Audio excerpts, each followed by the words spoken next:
Hello everyone, welcome back to shape up your life. घर के हर part को clean रखना कोई इजी टास्क नहीं है। चाहे अपने घर के बहुत से एरियाज़ को हम डेली क्लीन करते हैं, बट फिर भी अदर एरियाज़ को भी एक लॉन्ग टाइम तक हम निगलेक्ट नहीं कर सकते, क्योंकि ऐसा करने से डस्ट के साथ साथ बैक्टीरिया भी अट्रैक्ट होता है। सो हर एक को डेली क्लीनिंग के साथ वीकली क्लीनिंग को इस तरह से प्लान करना चाहिए कि घर के हर एरिया की क्लीनिंग रोटेशन में आए। हर घर की क्लीनिंग घर के size, environment and family members पे डिपेंड करती है।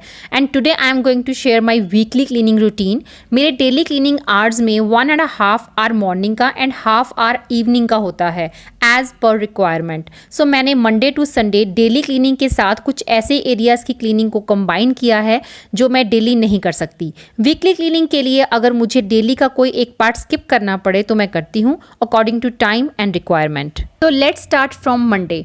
मंडे होता है fridge and trash cans clean करने का।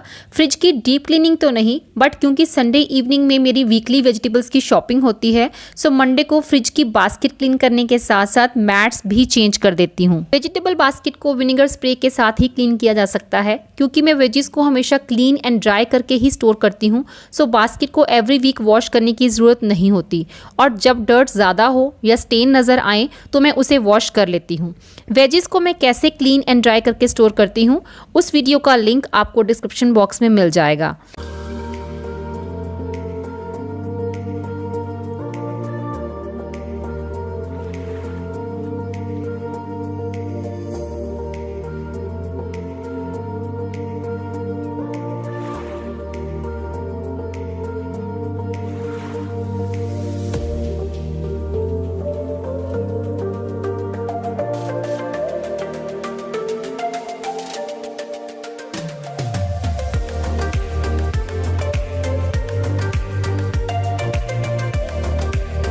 फ्रिज मैट्स को चेंज करने के लिए आपको चीज़ें बाहर निकालनी पड़ती हैं, और इतना करने से ही पता चल जाता है कि कौन सी वेस्ट चीज़ें आपके फ्रिज में पड़ी हैं जो यूज़ करने के लायक नहीं हैं।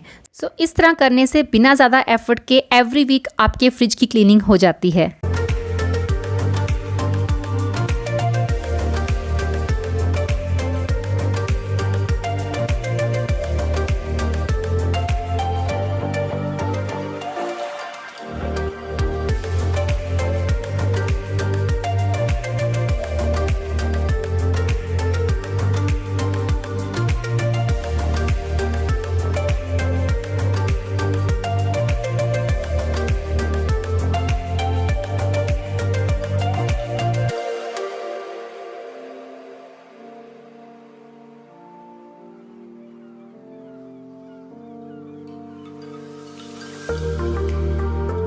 इसके साथ ही घर के सारे ट्रैश कैन्स की क्लीनिंग भी मैं मंडे को ही करती हूँ।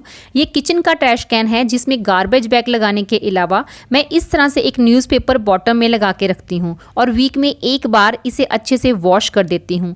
किचन के बिन को क्लीन करने के अलावा घर के अदर एरियाज़ में रखे हुए ट्रैश कैन्स की क्लीनिंग भी साथ में ही हो जाती है।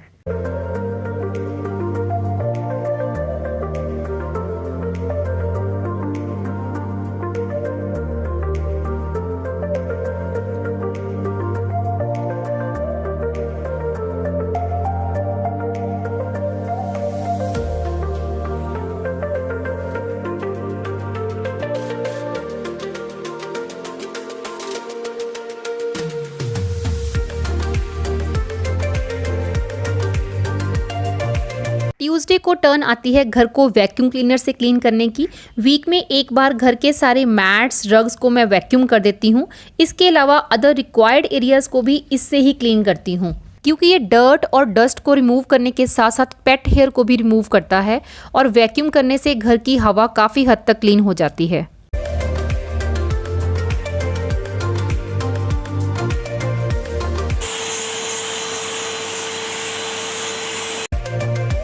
वेडनेसडे का दिन मैंने फर्स्ट फ्लोर की क्लीनिंग के लिए रखा है। इस दिन इस फ्लोर की डस्टिंग, मॉपिंग वगैरह करती हूँ। ज़्यादातर हम लोग ग्राउंड फ्लोर पे ही रहते हैं, और फर्स्ट फ्लोर का यूज़ सिर्फ सोने के लिए ही होता है। सो ग्राउंड फ्लोर की क्लीनिंग डेली ही करनी पड़ती है, बट फर्स्ट फ्लोर की वीक में एक बार करती हूँ, और इस दिन नीचे वाली फ्लोर की क्लीनिंग को स्किप करती हूँ।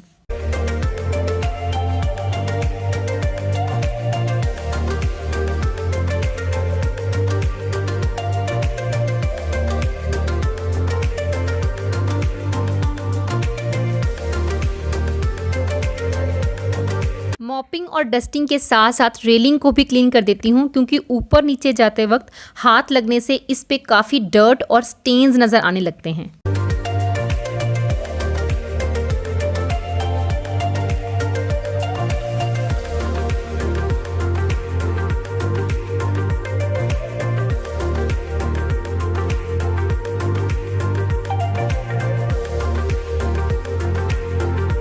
Let's go to the Thursday cleaning, जिसमें वॉल क्लीनिंग और इलेक्ट्रिकल स्विचेस की क्लीनिंग सेट है। वॉल क्लीनिंग का मतलब ये नहीं है कि मैं घर की सारी वॉल्स को क्लीन करती हूँ, बट स्टेयर्स के साथ लगती इस वॉल पे स्पॉट्स काफ़ी क्लियरली नज़र आते हैं। ऑब्वियसली क्योंकि यहाँ पे भी हमारे हाथ लगते रहते हैं, तो इस वॉल को मैं वीक में एक बार ज़रूर क्लीन कर देती हूँ।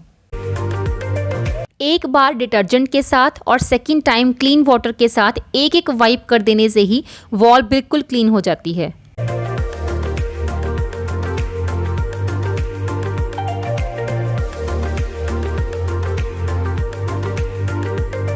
अगर आप चाहते हैं कि आपके घर के इलेक्ट्रिकल स्विचेस हमेशा शाइन करते रहें और उनको क्लीन करने के लिए आपको कभी ज़्यादा एफर्ट ना करना पड़े, तो वीक में एक बार ग्लास क्लीनर से इनको ज़रूर क्लीन करें। वीकली क्लीनिंग करने से ये बस एक वाइप देने से ही क्लीन हो जाते हैं, अदरवाइज़ इन पे लगे स्पॉट्स को क्लीन करना फिर काफ़ी डिफ़िकल्ट हो जाता है।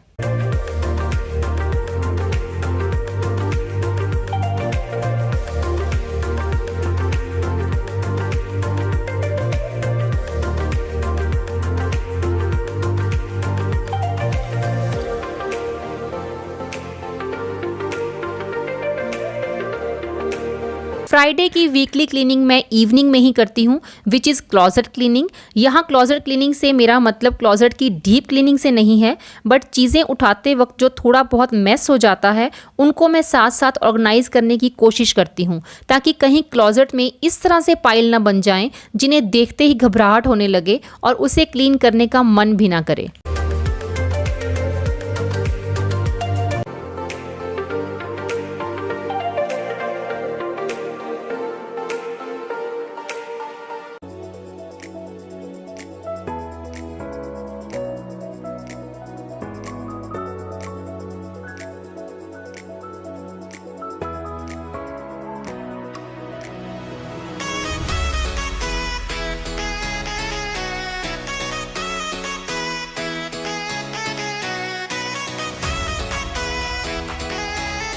क्लोथ्स ऑर्गेनाइज रहें तो उनके लिए मैं इस तरह के स्टोरेज बॉक्सेस का भी यूज़ करती हूँ, जो अब काफ़ी ओल्ड भी हो गए हैं, बट या जल्दी ही मैं इन्हें एक नया लुक दूंगी। सैटरडेज़ को बच्चे अपने स्टडी टेबल्स क्लीन करते हैं और मैं अपना ड्रेसिंग एरिया, क्योंकि सैटरडेज़ को मोस्टली बच्चे घर पे ही होते हैं और ना भी हो तो ये ड्यूटी वो इवनिंग में कंप्लीट करते हैं, बट करना तो पड़ेगा, क्योंकि अगर कभी वीकली स्टडी एरिया को क्लीन करने से वो आनाकानी करें तो नेक्स्ट वीक तक मेस ज़्यादा हो जाता है, क्योंकि जल्दी जल्दी में बहुत बार वो बुक्स और स्टेशनरी यहाँ वहाँ रख देते हैं, जिसे वीकली ऑर्गेनाइज कर लिया जाए तो उनके लिए ही काफ़ी ईजी होता है।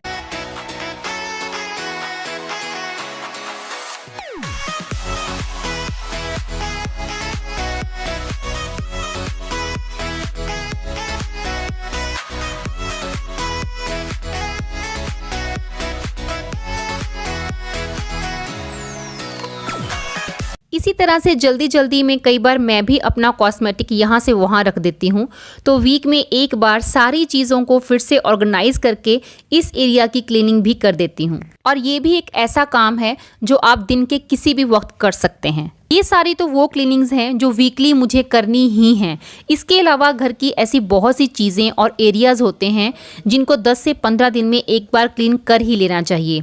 अपने घर के हर एरिया को रोटेशन में क्लीन करने के लिए आपको उन्हें कैटेगराइज तो करना ही पड़ेगा, और रेगुलर क्लीनिंग की वजह से डर्ट और मेस कम होता है और क्लीनिंग में ज़्यादा टाइम भी यूटिलाइज नहीं होता। अगर आप ये सोच रहे हैं कि मेरी वीकली क्लीनिंग में कोई विंडो क्लीनिंग या वॉशरूम क्लीनिंग क्यों नहीं है, तो उसका जवाब आपको मेरी डेली क्लीनिंग वीडियो में मिल जाएगा, जिसका लिंक डिस्क्रिप्शन बॉक्स में है।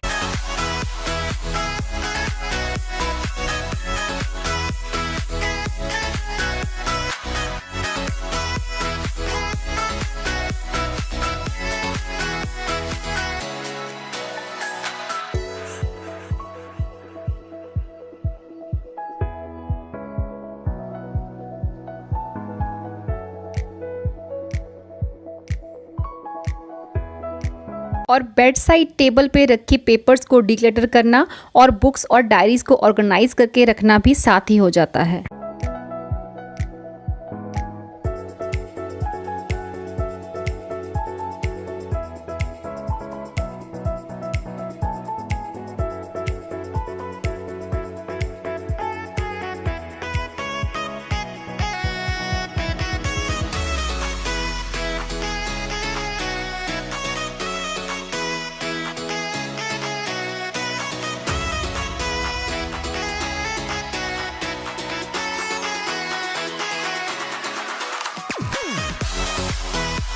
संडेज को मैं सारे घर की क्लीनिंग को छोड़ के सिर्फ हैवी लॉन्ड्री, वेराज एंड बालकनीज की ही क्लीनिंग करती हूँ। अगर आप देखना चाहते हैं कि संडेज को मैं क्या और कैसे करती हूँ तो आप मेरे रिसेंटली अपलोड किए संडे व्लॉग में देख सकते हैं।